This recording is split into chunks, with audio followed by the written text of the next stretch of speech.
Buenos dias. Today we're going to be working in Lesson 6, and Melissa is here to work with me this morning.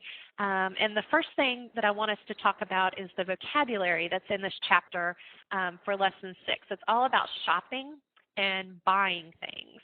And you have a lot of vocabulary that's in the contexto section. As you go through that, if you have any questions about any of the words or how to use them, please feel free to send me an email and I'll be happy to try and help you. The first thing that I want us to talk about in that context is actually your numbers and how to talk about how much things cost. The numbers, for some students, they're flipping through Lesson 6 and they're like, this is not here, where is this information? Your numbers are in Lesson 1, the numbers 0 through 30, and then they're also in Lesson 2, they're on page 63 is where your higher numbers are, in case you need a refresher on that. The main thing I want you to pick up from what we're going to be doing today is that when you use the verb costar, costar is to cost, and it's a stem changer. It changes from O to UE. If you don't remember about stem changers, they're in Lesson 5, so you'll want to go back and look through that to refresh your memory.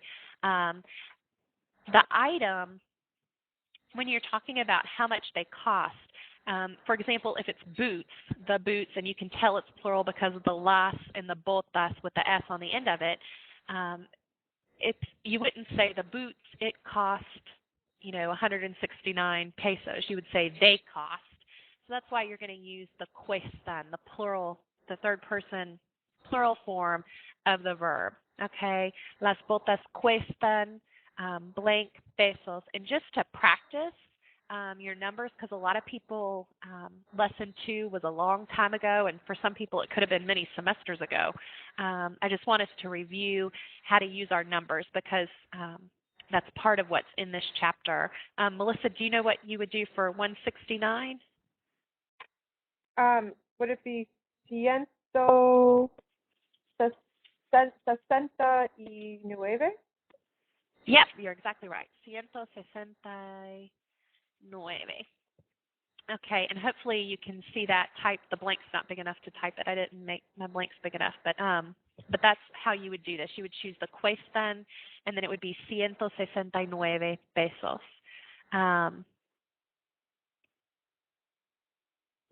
Let me check something real quick. I think I did that.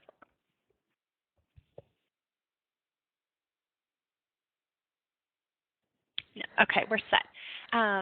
With the next one, la blusa, Melissa, would we use cuesta or cuestan when we're talking about la blusa? Cuesta. Cuesta, exactly right. Okay, so la blusa cuesta, and how would we say 312? 310? No. No. 300, and I can't even remember 12 now. It's doce. Doce, yeah.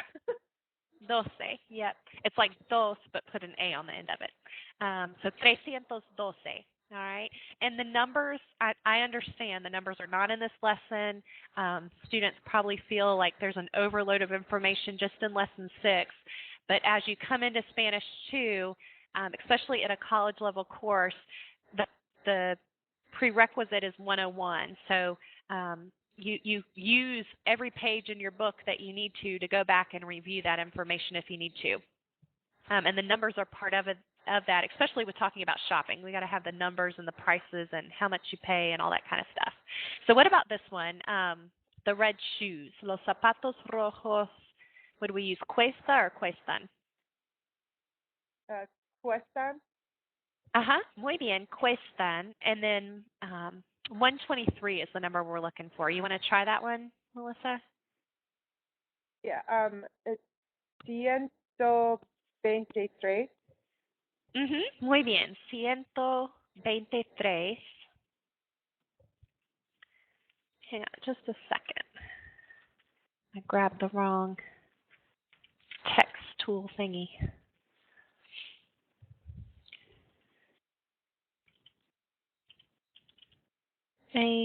It looks like I spelled that wrong. 23, but I think it's right. And in here, you'll notice in Wimba on this whiteboard, it is really cool that it's here, but it's very rudimentary. You can't cut and paste. You can't use the shortcut keys. So when we get where we need accent marks or upside down question marks, I have to draw them rather than use the shortcut keys. So it takes a little bit longer, but it works. So that's how you would do these. On your test that you have that's due by the end of the day Sunday for Lesson 6, you will be using your numbers. So please be sure that if you're asked to talk about how much something cost or how much you paid for something, to be sure to write your numbers out as words. And also that when you're talking about the cost of something, cuesta is singular, cuestan is plural. And your cue is to look at the articles or the ending of the noun, like los lets me know right away that what we're talking about is plural. The S on the end of zapatos and the S on the end of rojos also let us know that it's plural. Whereas with la blusa, the lack of an S lets you know right away that it's singular. Okay, nothing that's rocket science. I just want to be sure everybody knows what's happening with those. All right, Melissa, do you have any questions while we're on this slide? I'm good right now. Okay, great. The next thing that I have, this will be pulling up, is a question for everyone to answer. So if you're watching this later, this is one of the questions that you need to answer. If you'll read the question, select your answer and click submit, and then we'll move on. And Melissa, you can do this one as well.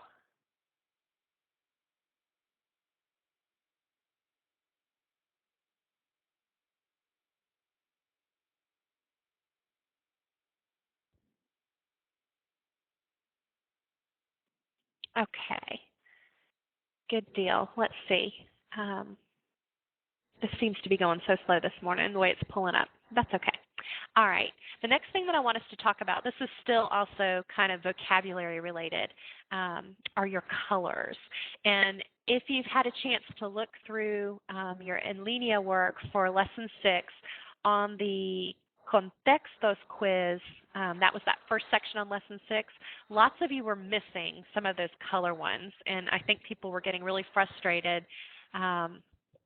But we need to talk about the color. Color words in Spanish have to agree in gender and number with the noun they describe, even when the noun is el color. And the word color in Spanish is masculine. So I've got my smiley face here because there were people who were really frustrated with that one on the quiz. So one of the questions on the quiz was, ¿de qué color es la cebra? And lots of people were thinking, oh, well, la cebra is a word that's feminine, so I need to put blanca y negra, okay? If it had just been an open response kind of thing, blanca y negra would have worked.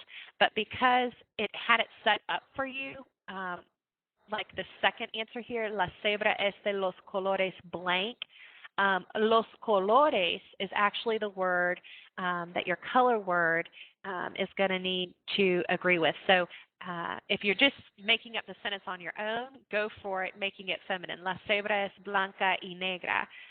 However, if you're going to be using the word color or colores, you would use the masculine because that word is masculine. Lots of people might have thought that this would work too, blancos y negros. And I could see where you would think, okay, well, colores is plural. Maybe this is what I need. Technically, what you need is the singular form of it. I know that colores looks plural, but if you just think about the meaning of the sentence, blanco y negro is the word that you need there. So I think if you put blancos y negros, I might have given you some partial credit on the quiz, but really it's wrong. And I apologize for the frustration with the blanca y negra. This was another one that was on the quiz. La banana es, and a lot of people thought, okay, well, banana. But the second one is the way it was on the test, so on the quiz, rather.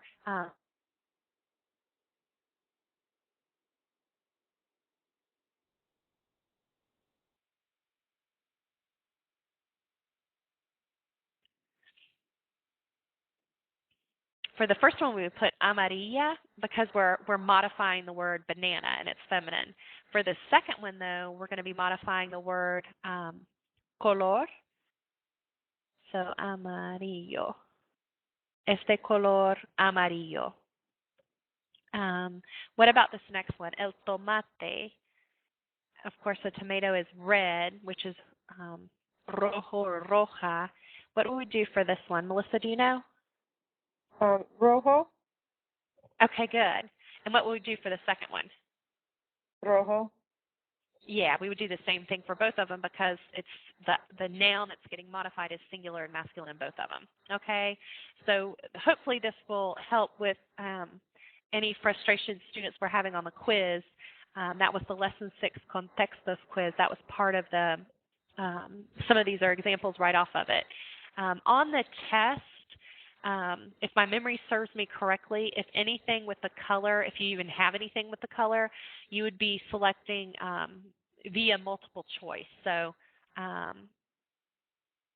and I don't think you have anything with the color on there, if my memory serves me correctly. So, but you need to know. It could show up again on the final exam since it was on a quiz. So just so you know that that's there. All right, the next thing I want us to talk about is getting into some of the grammar. This is coming from section 6.1. In your book, if you have the Vistas book, it's page 200. So you can either, hopefully you figured out online on the Inlinea site. If you need to, you can use that as your textbook and you just type in the page and hit enter and it'll pull it right up.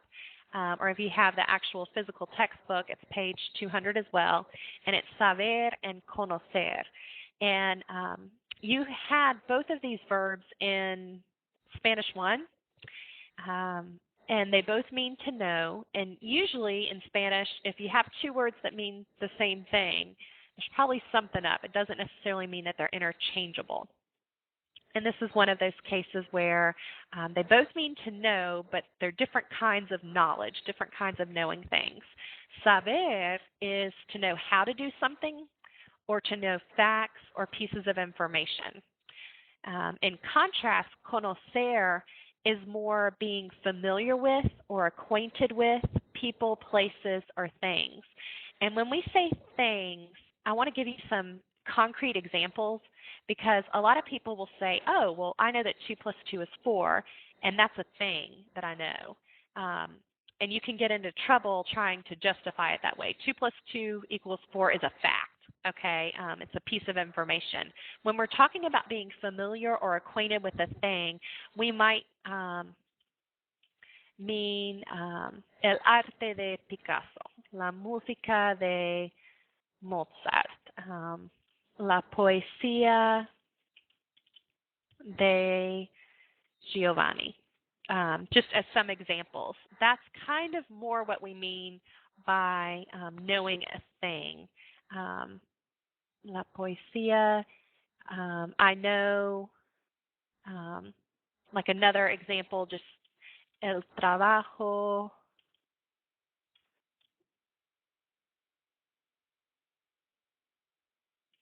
de mis estudiantes.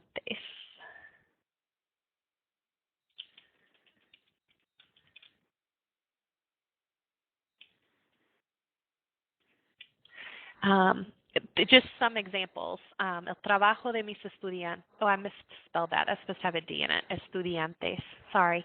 El tráfico del 85.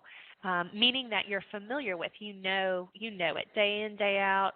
You get off work at 5 o'clock, you're driving down the interstate, and there's always traffic. You're familiar with it.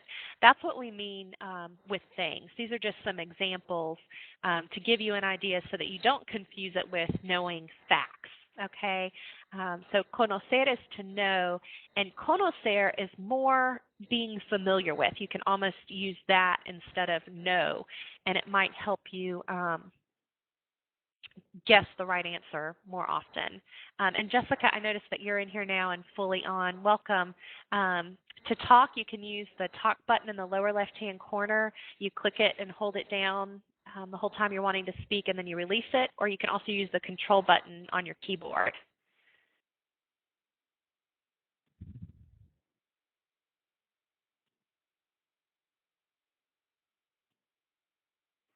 Okay, I'm not sure if you're trying to talk or not, but you would need to use the talk button or the control button to talk. And then down below our names, you have there's like a check mark and an X and a hand and a smiley face. You can use that check mark to say yes. That's kind of your way of saying yes, and the X to say no.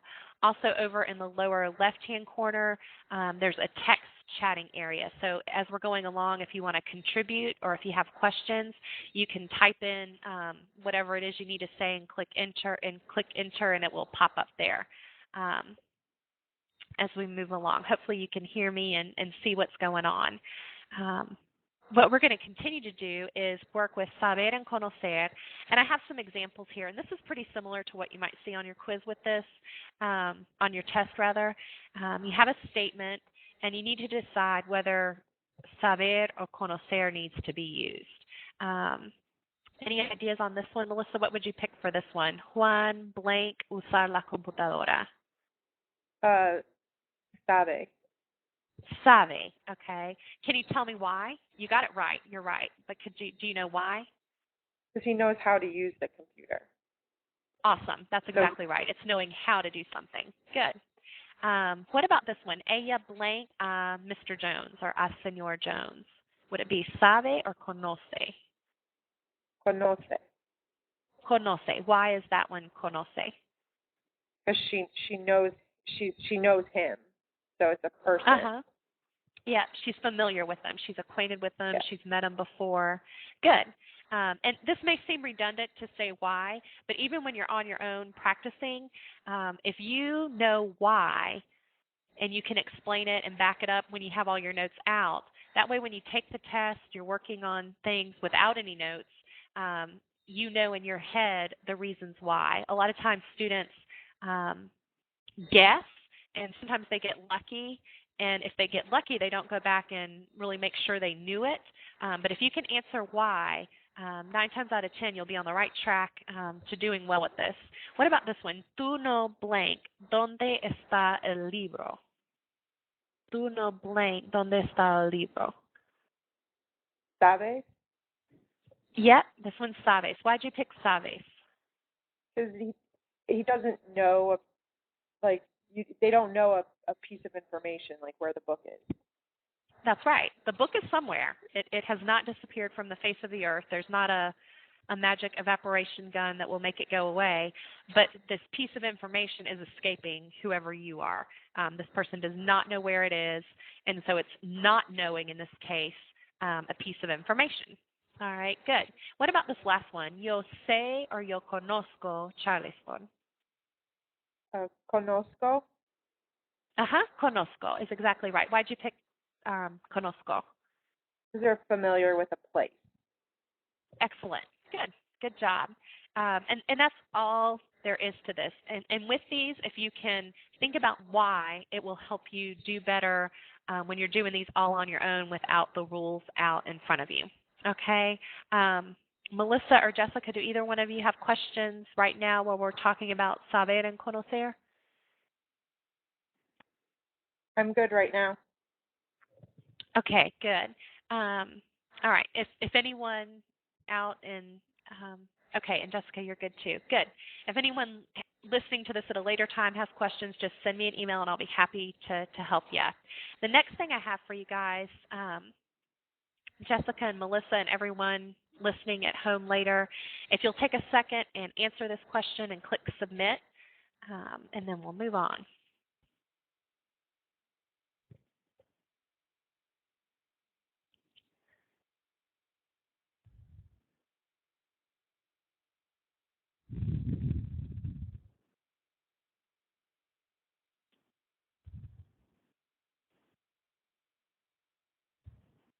Okay, let's see. The next thing that I want us to talk about are your indirect object pronouns. This information is found on page 202 and 203 in your book. I think it's really important if you are not fresh in your mind with the direct object pronouns, which kind of go hand in hand with the indirect object pronouns. Those were presented in lesson 5. I think they're 5.4. Let me check real quick. Yeah, It's section 5.4. It's pages 174 and 175 in your book.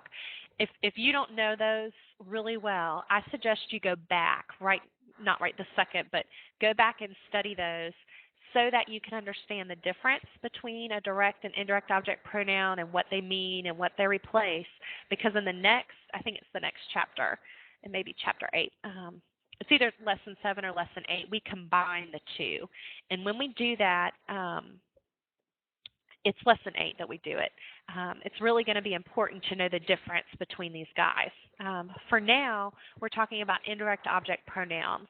And what we're going over today is meant to serve as a review. I'm hoping that you've gone through the learning modules already and looked at the detailed grammar explanations for 6.1 and 6.2 and 6.3 and 6.4. If you haven't, please be sure to do that because there's a lot of really good information and practice in there that'll help all this make sense. For our purposes this morning, we have a lot to cover, and I'm just trying to review and make sure you have a guide kind of to know what to expect on your test for this week since it's your first one. So we're not going to go into super detail as far as the how and what indirect object pronouns are. I'm hoping you kind of are familiar with them. I will talk real quick just to know what they are.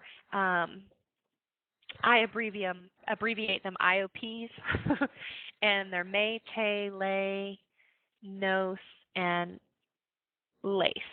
Okay, and indirect object pronouns, what they do, okay, a pronoun is just a word that replaces a noun. So if in a sentence you say something like, I talked to Mark, and you get rid of the Mark and you say, I talked to him, well then him is a pronoun. It replaced a noun. It replaced the word Mark. Okay, that's the job of a pronoun. Just in English, in grammar, pronouns replace nouns. Okay, an indirect object pronoun is a word that replaces a noun that was answering the question to whom or for whom was the action of the sentence done. Okay, so this may here is the to or for me. Te is to or for you. The lay is to or for you if it's the usted form, and it can also be to or for him or her. Remember, like the L and ella, all right?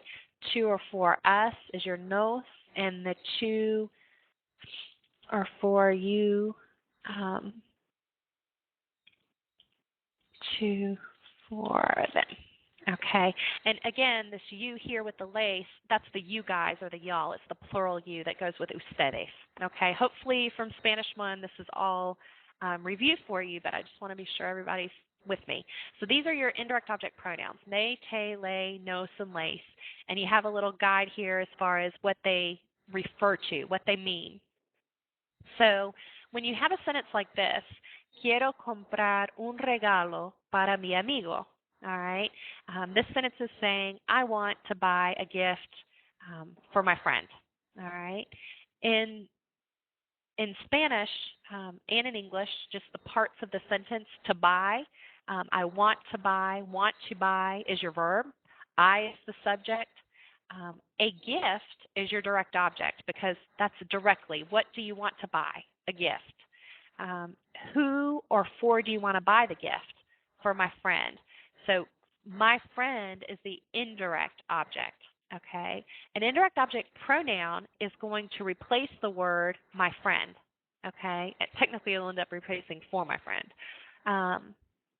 One way to write this would be taking that same sentence and saying, le quiero comprar un regalo. You can take the to him, for him, that's what would replace my friend, and you can put it before your first conjugated verb, okay? I'm going to write that over here.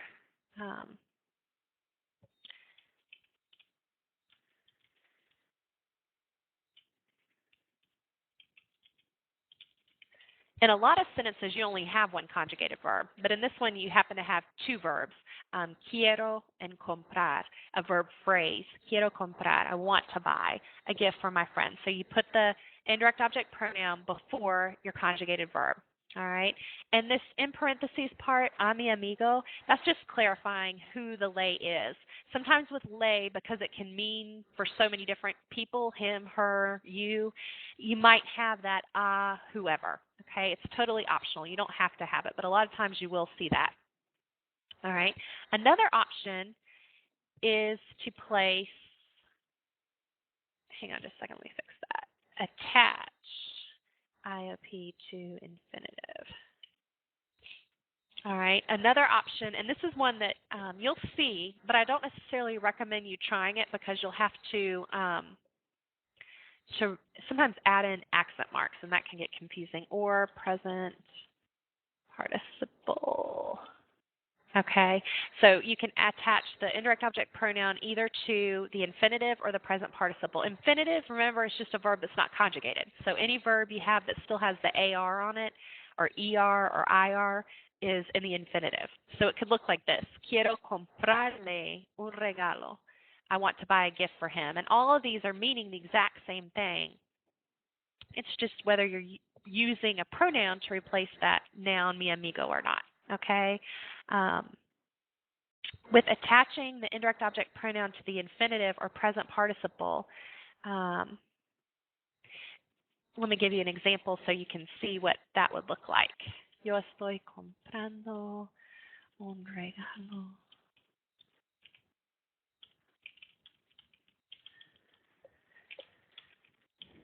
Okay, it would look like this. Yo estoy comprando. Remember, the present participle is that ando or yendo that you learned about, I think, in lesson 5. It's in the process of doing it. It's your ing.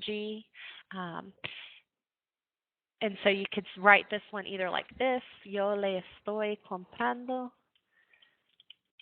That would be the first way. Just put it before your first conjugated verb, which is the way, if you're having to write it on your own, that's what I recommend doing every time because you can't go wrong. Or you can attach it to the comprándole un regalo. I can let's see. Yo estoy comprándole un regalo. And oftentimes you'll have to come in and add an accent mark to make it work. And oh, I misspelled that. There's supposed to be an R right after that P, comprándole un regalo. Okay, so it can go, you have options about where you can put it. I say if you're writing it on your own, keep it simple and always place your indirect object pronoun before your first conjugated verb. Okay, any questions with what indirect object pronouns are or where they go? Okay, Melissa, do you have a question or? I'm good. Okay, you're good. Okay, cool. Let's see. What I'm going to do, I don't remember. Okay, I know I'm skipping ahead. Hang on just a second. I want to see something super quick. Okay. I was just trying to see if I had some practice in there or not for it. I don't think I do. If you want to go back in the 6.1, 6.2 section under the learning modules, there is practice there. The next thing that I want us to talk about is the preterite tense. And the preterite tense is explained in detail in that 6.3, 6.4 learning module. But for now, just as a quick review, the preterite tense is the past tense, okay? This semester, most of what you're going to be working with is talking about things that have happened in the past, and you'll come to find that there are different types of past tenses. There are in English too, but as native English speakers, for most of you, you don't necessarily realize it or remember all the grammar rules about English. But you did learn them at some point, probably starting back in first grade with language arts. And most of us promptly forgot it all because we just use it every day. We don't stop and think about why. We just use it. But the preterite tense is a past tense. It has to do with completed actions. And in Spanish, if you'll remember back in lesson 2 and lesson 3, you learned that there are 3 kinds of verbs. There's AR verbs, and then there are ER and IR verbs. And that just has to do with the type of verb that it is based on the ending, the letters that it ends in. And In the present tense, you learned, remember, you take off the AR, and then you look at who your subject is, and you either add o, as, a, amos, or an, for example, if it's an AR verb. If it was an ER or an IR verb in the present tense, all through Spanish 1, you took off that ending, the ER or the IR, and you added o, ace, a, and then either amos or emos and in. Okay? All this information, if this is not ringing a bell for you, is back in lessons 2 and lessons 3. And it's something that if it's not ringing a bell, you really need to go back and study now, because you need to have that information under your belt at this point. All right. The preterite tense works the exact same way as far as how to conjugate verbs in the preterite. You're just going to have to memorize a new set of endings, because as the preterite, your endings are different. So the first thing you're going to do is get rid of the AR, and then you're going to add your different endings. I'm sorry, I did that wrong. I'm thinking the present tense. Okay, let me grab my text guy again. So your endings. Okay. Grabbing the wrong thing everywhere. Okay, here we go. A, aste, o, amos, and Aaron. Okay. And the Aaron, I'm not seeing. Are you guys seeing where I typed Aaron? No. I don't see it. No, okay. Let me, something's funny today with my screen cutting off part of it. Hang on just a second. Let me scoot it up so we'll be able to see it. What's the point if you can't see it? Hopefully if I start here. A, aste, o, amos, and Aaron. Ugh, Aaron is cutting off again.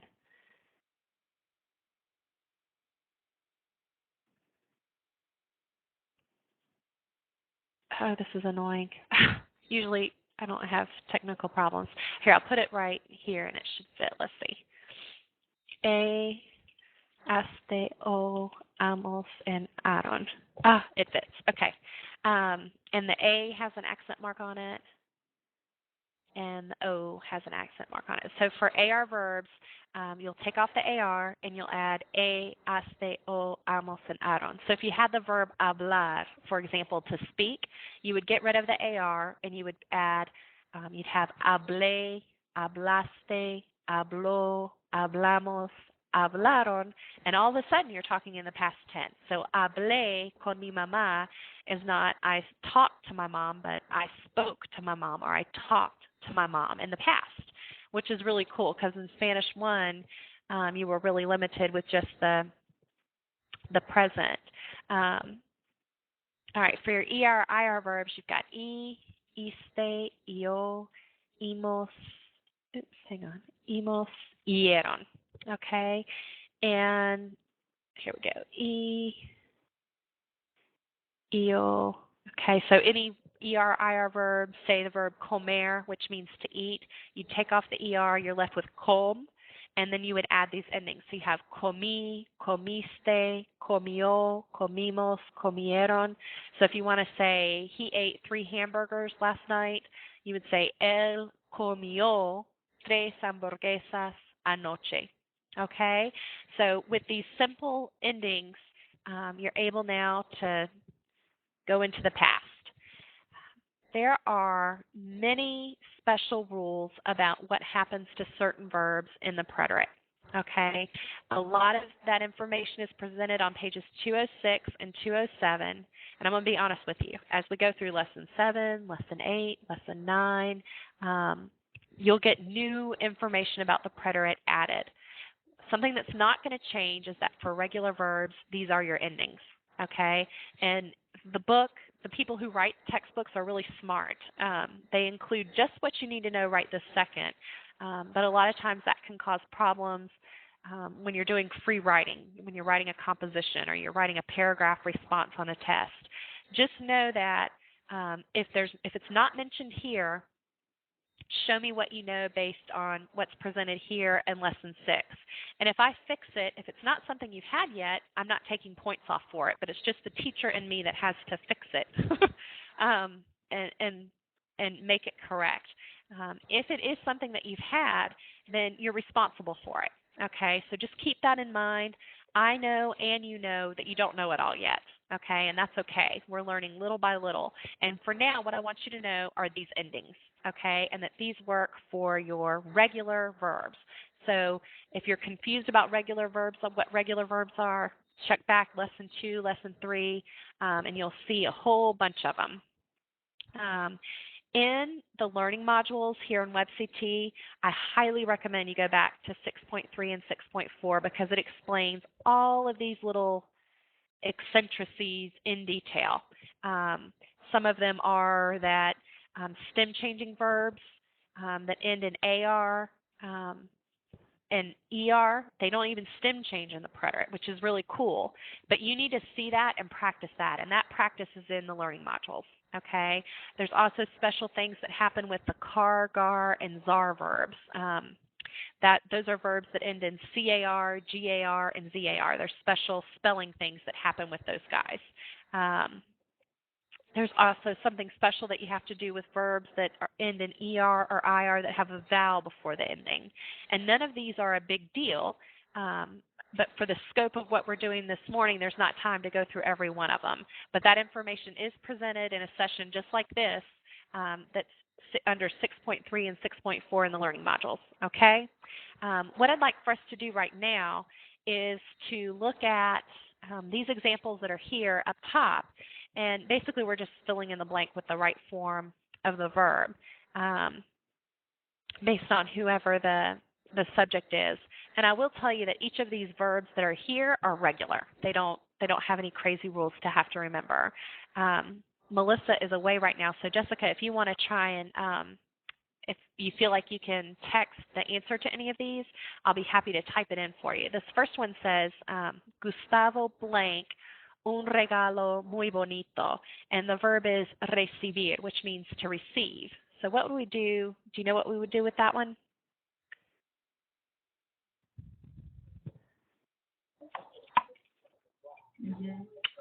It would be recibiro.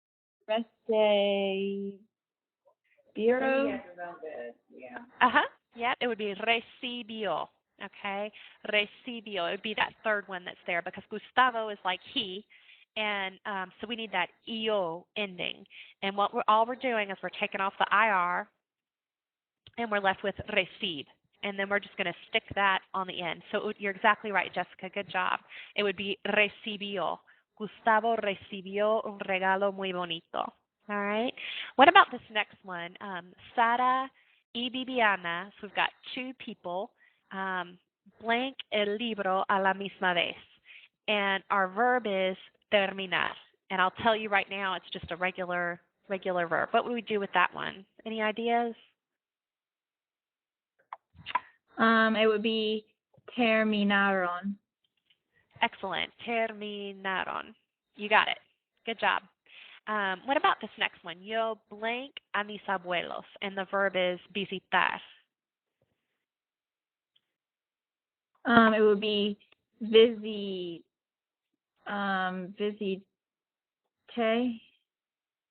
You're exactly right. Visite. Because it's an AR verb, we're looking over here at these AR verb endings, so it would be the E, and it does need to have the accent mark on it. And, I was a student myself back in the day. I'm still a student of different things today, and we love to complain and gripe. And I don't want students to think that I'm being picky with accent marks and taking off points, and it's just a little scratch above a letter. What does it matter? It really, really matters a lot, especially when you get into verbs like this. It totally can change the meaning, and just know that you don't have all the information yet. So trust me that it really does matter, and especially on these verbs, I am going to be a stickler for your accent marks, so be sure to include those, okay? What about this last one, Jessica? Tu blank en casa de tus padres, and the verb is vivir. It's going to be vivio. Okay. Go up one more. It'd be viviste is what it would be for the tu form. Yeah, I see now. Sorry. Okay, that's okay. I think part of it that's throwing it off is the that I had to scoot it up so high. I know it's throwing me off, but something's off with the screen, so we just got to make it work. So it's iste, yo, imos, ieron. So iste is the ending that you would have there. For tú viviste en casa de tus padres. So it's saying you lived in your parents' house. Okay? There is a lot more information on the preterite tense in Lesson 6, and it's presented also in those learning modules. I can't stress enough how helpful it will be for you if you can go back and look at those if you haven't. I'm sorry, I forgot to ask you if you had any questions, Jessica. Any questions with the preterite? No. Okay. All right. The next thing and the last thing that I want us to look at are your demonstrative adjectives and pronouns. And this is information that's on 6.4. Okay. That is pages 210 and 211 in your book if you have the Vistas book, 210 and 211. All right. Here's what I want everybody to get from this. We're going to talk about this in detail more, but I'm sure if you've started on your work for this week, you've noticed about these demonstrative adjectives and pronouns, and I will no doubt get emails from students asking this question right here. Right here, and hopefully you can see that highlighted in yellow.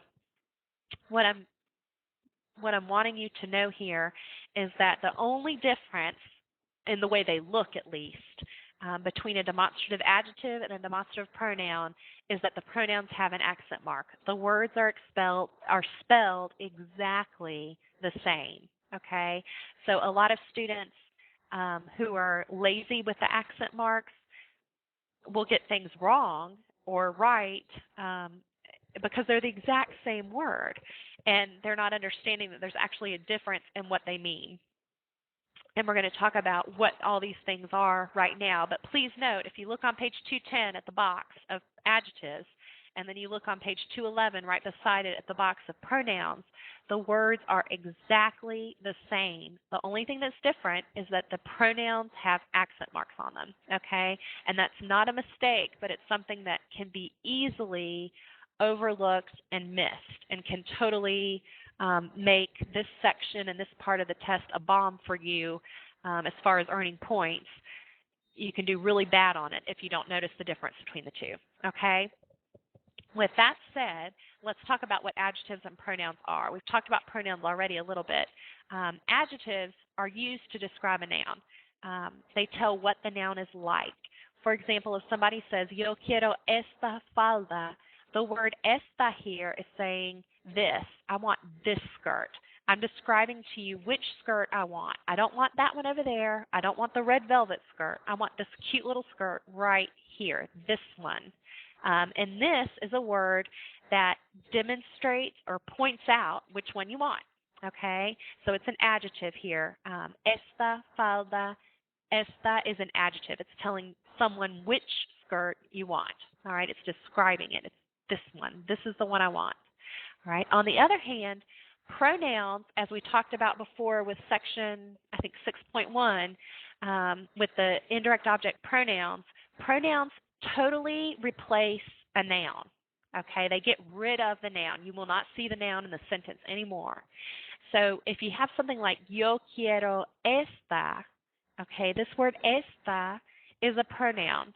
We don't necessarily know what esta is because we've been talking about skirts.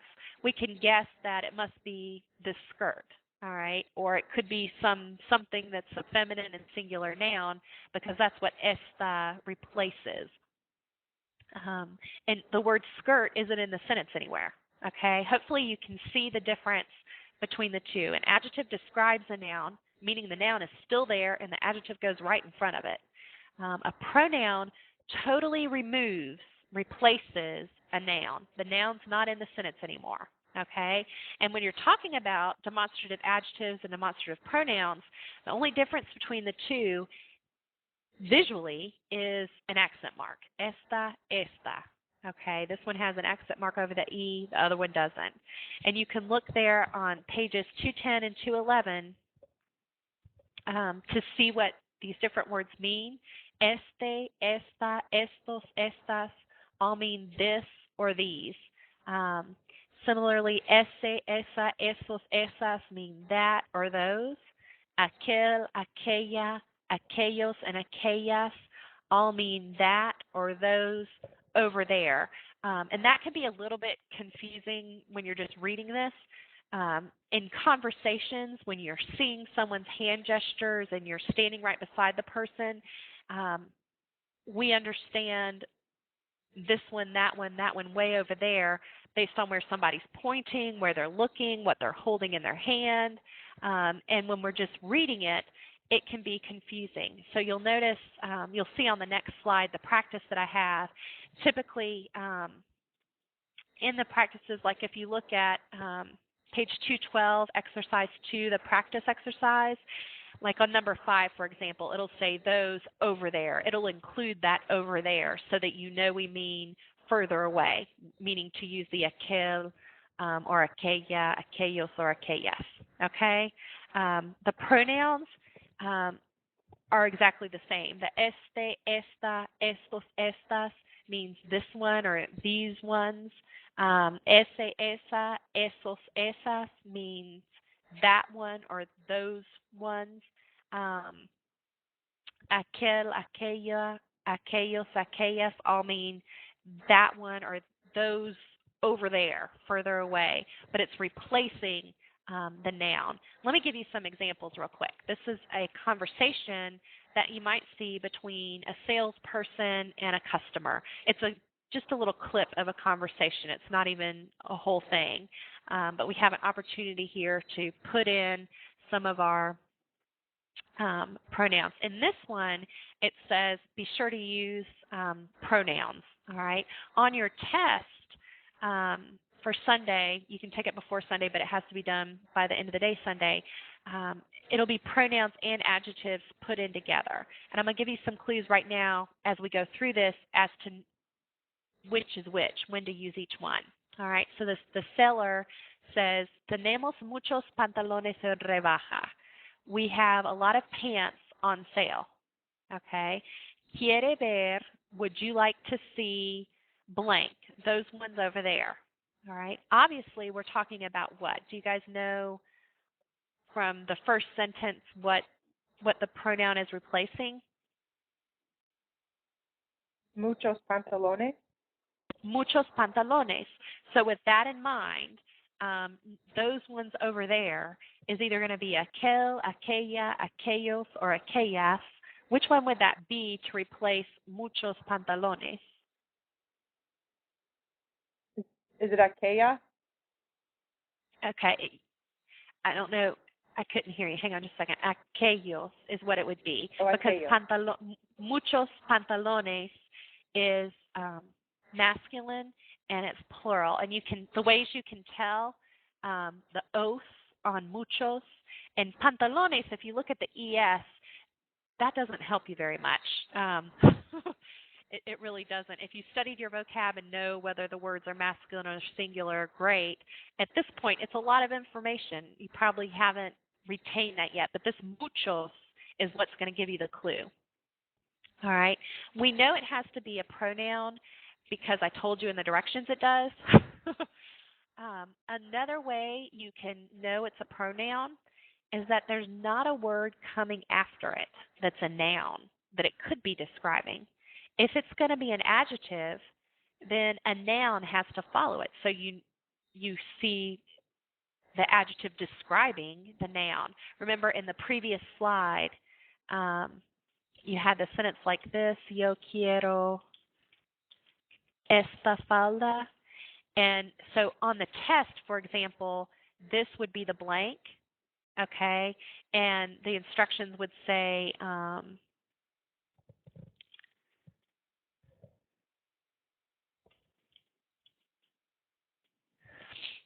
on just one second. Okay, you would have like this in parentheses. So because falda is right there, you know you need an adjective, this skirt. Okay, if you needed a pronoun here, this sentence couldn't have falda right there because a pronoun replaces the noun. It gets rid of it. Okay, these are just some clues to help you better be able to do this on your own well. Okay, so the seller says, hey, we have a lot of pants on sale. Would you like to see them? Those over there? And Pablo, the guy who's shopping, he says, no, gracias. Prefiero, oh, and that's a typo. I have that spelled wrong. Just ignore that R before the F. Prefiero ver, and then it says these ones. And these ones sounds terrible, but it's kind of what you have to write to make you understand which one to use. What would you use for these? Estos? Estos, Estos, and the E gets an accent mark because it's the pronoun. It's replacing the noun, estos. Because still we're talking about pants, okay?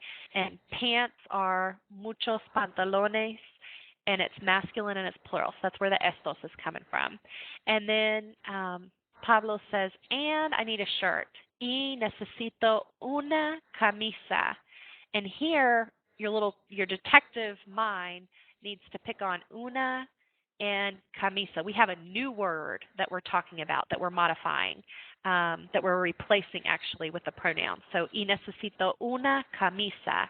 And the una and the a on camisa need to translate to you as, okay, this is a noun, it's feminine, and it's singular.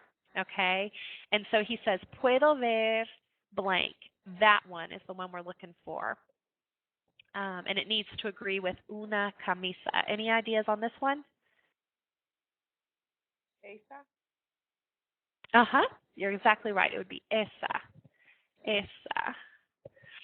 And it would get the accent mark. Okay? Good. On the test, if we had like the same conversation, but it didn't say just use pronouns, it could say you complete it with the appropriate pronouns and or adjectives. It would say camisa here. It would say pantalones after the blank.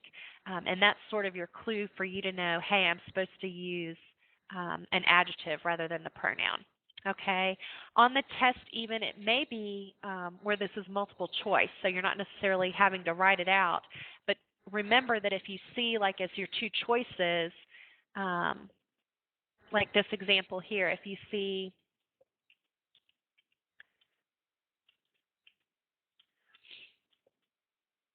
okay, let's pretend like these are your choices. You have to remember which one. Is it the one with the accent mark or without it? And the adjectives don't have an accent mark. The pronouns do. Okay? And a pronoun completely replaces the noun. So you won't see the noun in the current sentence anymore. Okay? Coming right after the word. And hopefully those are some clues that can help you. Do either one of you have questions with the section 6.4 right now? I'm good right now. Okay. Are you doing good too, Jessica?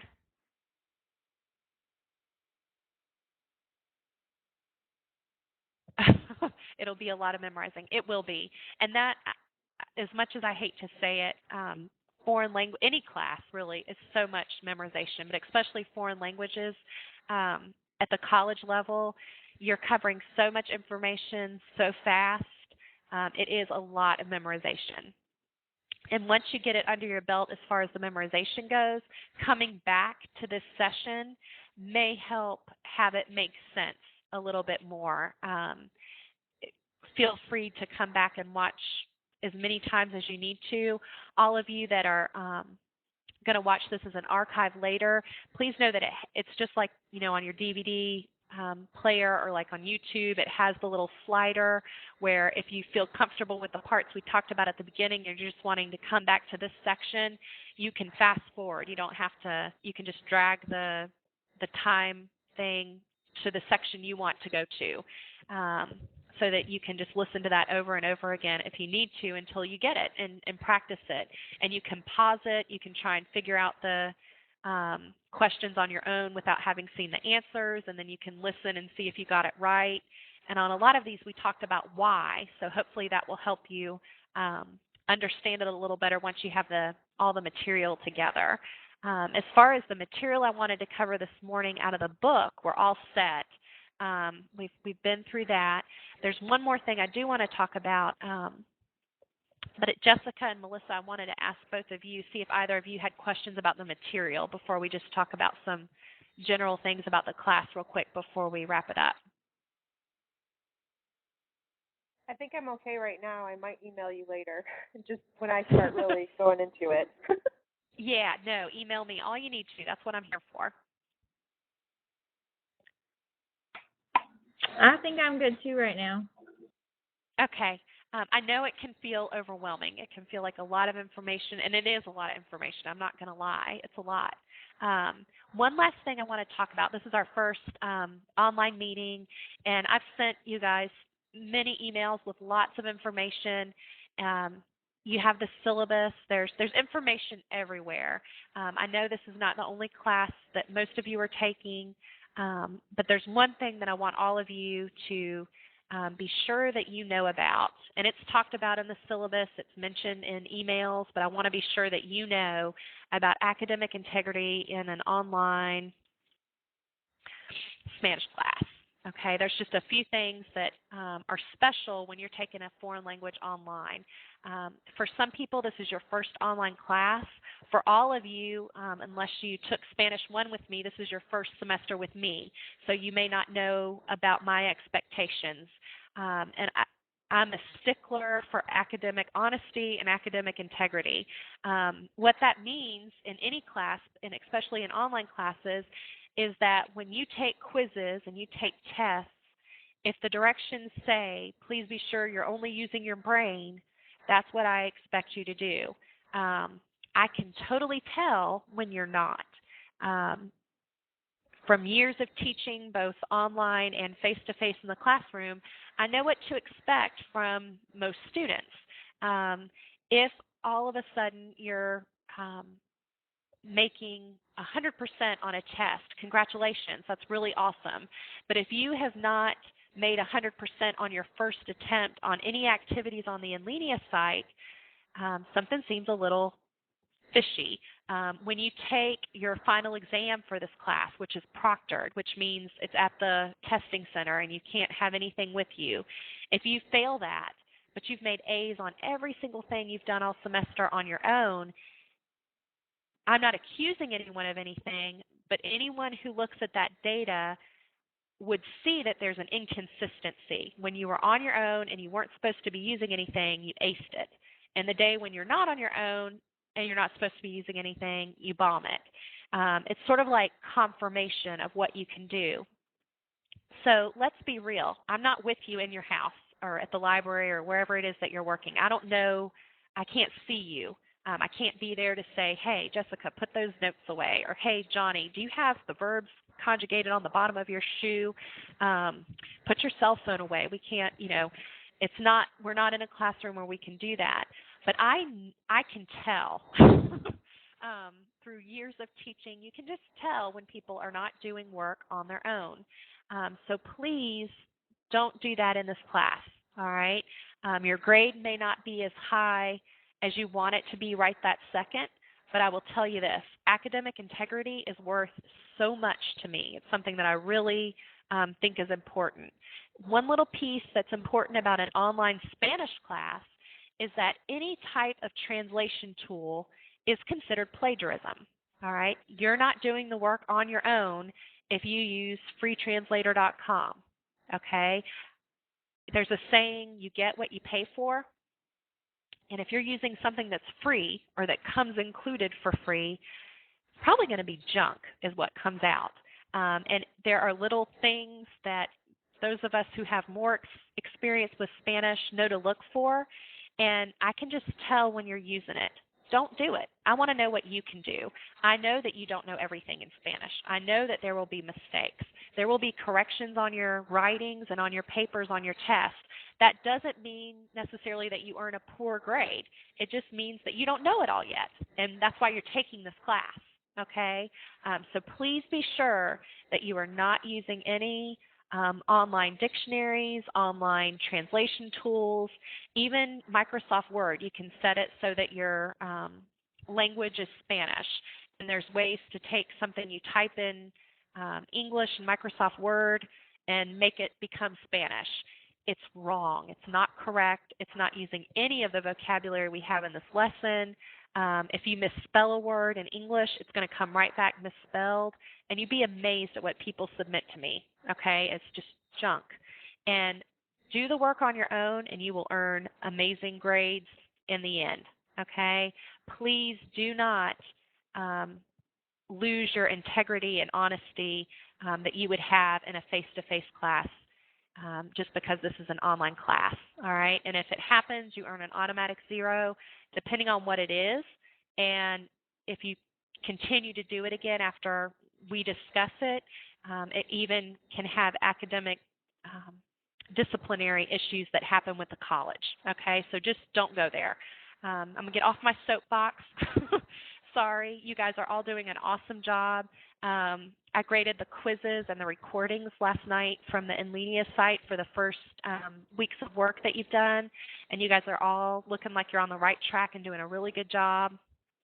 Please, if you have any questions, don't hesitate to contact me. I'm here to help you, and email here in WebCT is the best way to do that. So I hope you have a great rest of the week, and good luck on the test when you get ready to take that. And again, please don't hesitate to contact me if you have any questions. All right? Jessica or Melissa, any questions before I stop the archive? I just have a generic question. Are you going to be doing these online things on Tuesdays No? Okay. normally? I want to thank both of you for coming this morning. You guys did a great job, and I appreciate you being here. I'm going to go ahead and stop this.